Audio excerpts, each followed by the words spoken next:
Con la mayor celeridad se dispusieron las ceremonias. El 18 de octubre se celebraron los desposorios, veláronse al siguiente en el salón de la casa vallisoletana donde residía Isabel, y una semana más tarde solemnizaron el matrimonio en la iglesia de Santa María. Todo muy pobremente, porque el novio llegó sin dinero y la novia carecía de él también. La boda se celebró sin que los contrayentes obtuvieran la correspondiente dispensa de su parentesco de consanguineidad. Eran primos como bisnietos de Juan I de Castilla. Se hizo correr el rumor de que tenían ya dispensa pontificia, pero en realidad esta no llegó hasta agosto de 1472 y le fue entregada a Fernando de su propia mano por el legado Rodrigo de Borgia, el mismo que luego sería papa con el nombre de Alejandro VI. Fernando e Isabel, dos personalidades. Muy distintos ambos personajes, por no decir opuestos. Ella era activa y apasionada, con ribetes de histerismo en el aspecto erótico. Cabe recordar que su madre, Isabel de Portugal, murió demente y que la propia hija de Isabel la católica, Juana la Loca, acabó del mismo modo y por idénticos motivos. Celosa, fuera de toda medida, afirma el cronista Hernando del Pulgar, andaba sobre aviso con celos a ver si él amaba a otras, y si sentía que miraba a alguna dama o doncella de su casa con señal de amores, con mucha prudencia buscaba medio y maneras con que despedir a aquella tal persona de su casa, puntualiza el cronista italiano Marineo Sículo, lo que no impidió que Fernando, acaso como reacción natural y humana, tuviera no pocos devaneos con otras mujeres, y más de un ilustre bastardo, como Alonso de Aragón, arzobispo de Zaragoza, pero tal vez fue el de la lujuria el único grave defecto de Fernando, por ser totalmente falsas las imputaciones de envidioso y avaro que le han hecho algunos cronistas. Isabel era aparatosa y espectacular, Fernando sencillo y observador, prefería las obras a las palabras, ella era impulsiva y un tanto visionaria, él era un hombre de su tiempo y de las realidades cotidianas, práctico y poco escrupuloso en guardar las formas, cuando éstas no se acomodaban a la vida y a las necesidades. Los reinos de Castilla y Aragón. Isabel había estudiado minuciosamente las capitulaciones matrimoniales, a fin de tener plena garantía de poder, cuando muriese el rey Enrique IV, su propósito era reinar en Castilla, no solo de nombre, sino también de hecho, dejándole a Fernando título de rey, aunque en forma puramente honorífica. Desde el primer momento Fernando hubo de enfrentarse con Carrillo, arzobispo de Toledo, quien, por haber sido el principal fautor de la boda, se jactaba de ser el auténtico dueño de España. El hecho de que Fernando no se dejara dominar por él le sacó de quicio y odió y luchó contra la real pareja. Cuando el Papa hizo cardenal a su sucesor Mendoza en 1743, se retiró despechado de Alcalá y se dedicó a la alquimia, jurando que si la reina Isabel entraba por una puerta de su casa, él saldría por la otra. En diciembre de 1474 murió Enrique IV. Fernando pudo entonces comprobar las malquerencias de la corte isabelina. La camarilla que rodeaba a su esposa retrasó la comunicación a Fernando de la noticia del fallecimiento, apresurando en cambio la proclamación de Isabel como reina. Enterado, Fernando por vía particular se puso en camino y cuando llegó a Turégano recibió orden de detenerse sin acercarse a Segovia, residencia de Isabel. Ella previamente quería ser reina completa y propietaria. Llegó al fin Fernando a la corte castellana, convencido de que los palaciegos de su mujer le eran hostiles y amargado porque ella seguía los consejos de aquellos interesados cortesanos de conducta inicua y desatentada, como dice el cronista Palencia. De todos modos, Fernando logró aún imponer algunos de sus puntos de vista de carácter político. Parecía que iban a ofrecerse a todos los pueblos peninsulares idénticas oportunidades políticas y económicas en el seno de la nueva ordenación hispánica que alboreaba. Era la trayectoria de que hizo gala Fernando, fiel al régimen peculiar de sus reinos. El de Aragón vivía una existencia política tradicionalmente liberal. El Principado catalán, debatiéndose aún en la crisis de años anteriores, consolidaba también el régimen pactista y cuando tiempo después, 1512, Fernando anexionó a Castilla el país navarro, este no perdió su régimen privativo y conservó por excepción, como observa Vincent Vives, la misma modalidad autonómica que presidió siempre, la política integradora de los grandes monarcas de la dinastía catalana. Solo Valencia, rica, próspera y culta, se rindió a la influencia castellana en un acatamiento precoz de lo que sería la realidad hispánica de los siglos XVII y XVIII.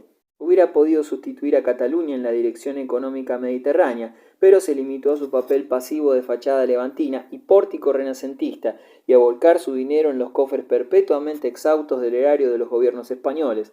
Por su parte, Isabel tendía a un sentimiento integracionista de la monarquía castellana, como pudo observarse cuando sujetó las comarcas galaicas ya desde el comienzo de su reinado. El problema sucesorio y su solución.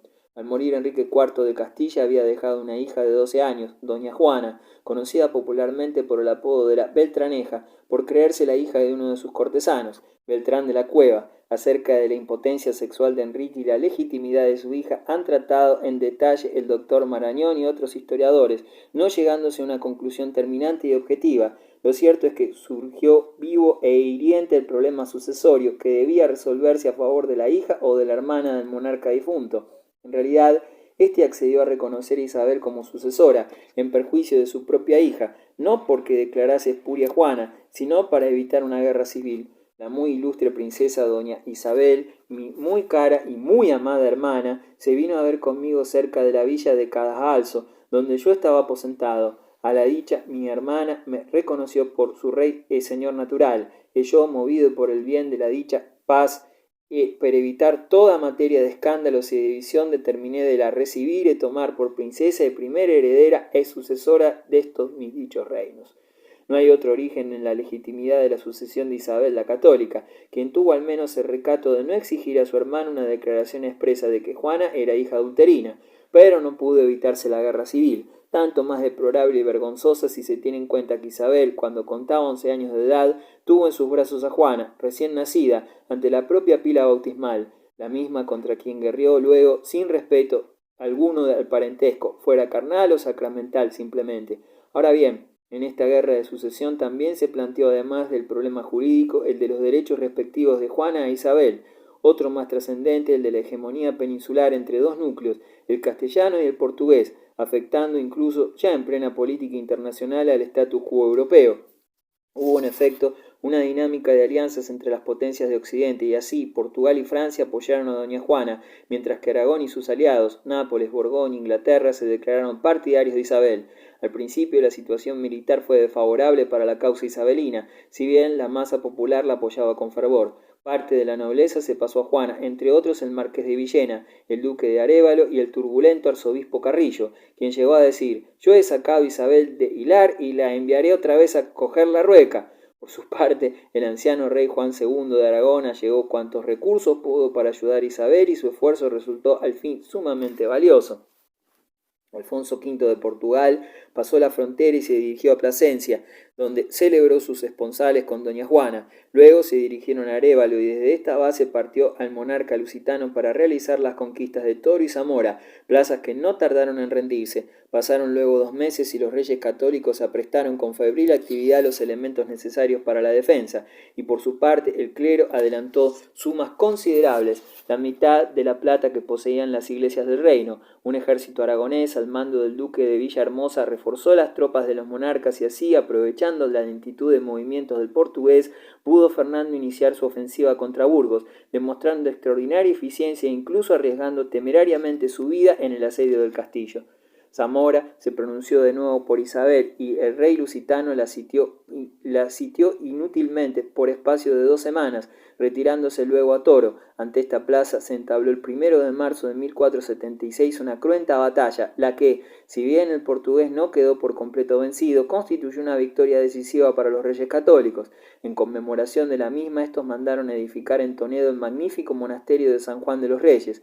En años sucesivos, los nobles que militaron por Juana se pasaron poco a poco al bando de Isabel. Una nueva victoria castellana sobre los portugueses, Albuera, febrero de 1479, decidió la contienda y pocos meses después se firmaba la paz de Alcántara, por la que Alfonso de Portugal abandonaba sus pretensiones a la corona de Castilla y a la propia Juana, la desdichada princesa, que profesó en un convento de clarisas en Coimbra, en noviembre de 1480, con gran humildad y paciencia, como dice el historiador Zurita. En opinión de muchos autores, la eficaz juventud de Fernando, el sentido reformista de la intervención catalano-aragonesa y el auxilio militar de los experimentados técnicos mediterráneos habían colaborado decisivamente al triunfo del partido isabelino, y Castilla pudo ser organizada para desempeñar su papel director en el seno de la sociedad hispánica. Quedaban pendientes otros problemas, el de la paz y sosiego interior, y la contención de las pretensiones francesas de establecerse al sur de los Pirineos, anexionándose el Rosellón por levante y Navarra por poniente. A Fernando no le importó mantener la lucha en dos frentes y apenas terminada la batalla de Toro acudió en socorro de Fuenterrabía, sitiada por los franceses, armó una flota en Bilbao y esto bastó para que el sitiador levantara el asedio. Luego se aseguró de que los navarros no entregarían Pamplona al rey de Francia y en 1479, soberano ya de la Confederación Catalano-Aragonesa por fallecimiento de su padre Juan II, pudo dedicarse a los acuciantes problemas peninsulares. España en marcha, una monarquía autoritaria.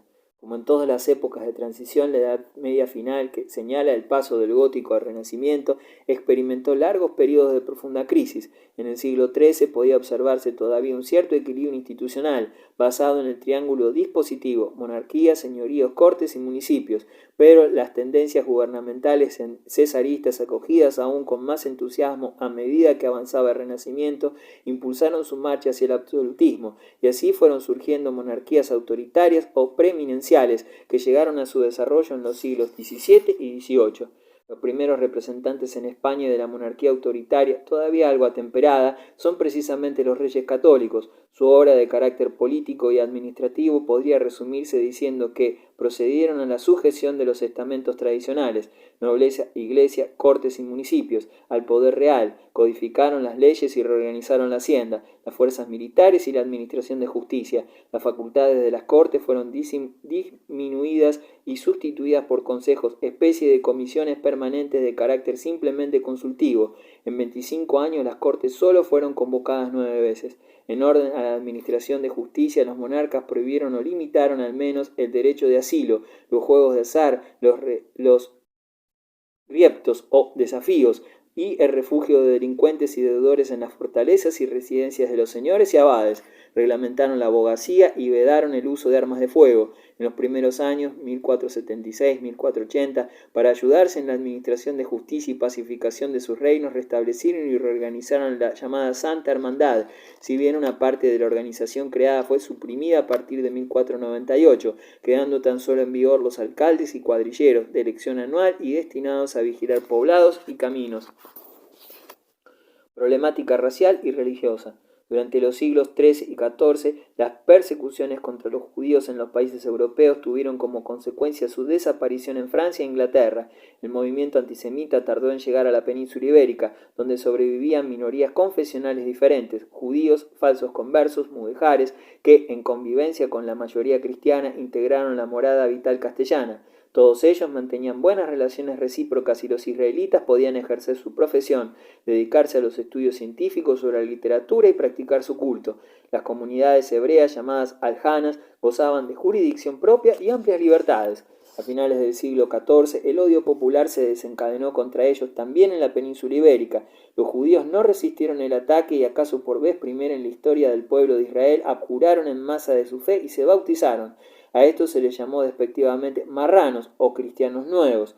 Los conversos gozaron de los mismos derechos que los cristianos viejos, siendo admitidos al ejercicio de cargos públicos y a la ordenación sacerdotal, llegando a desempeñar elevadas dignidades en la corte, el gobierno o la iglesia, pero empezaron a circular rumores en torno a ellos, alegando que, de hecho, no eran verdaderos conversos, y el ambiente se fue caldeando, hasta que a mediados de marzo de 1473 estallaron motines y se desencadenó una espantosa matanza en Córdoba y otras poblaciones. El clima confesional fue cada vez más hostil a los hebreos, y en 1483, el mismo año en que Fray Tomás de Torquemada era nombrado inquisidor general, se decretó la expulsión de los judíos andaluces y 3 años después de los judíos aragoneses.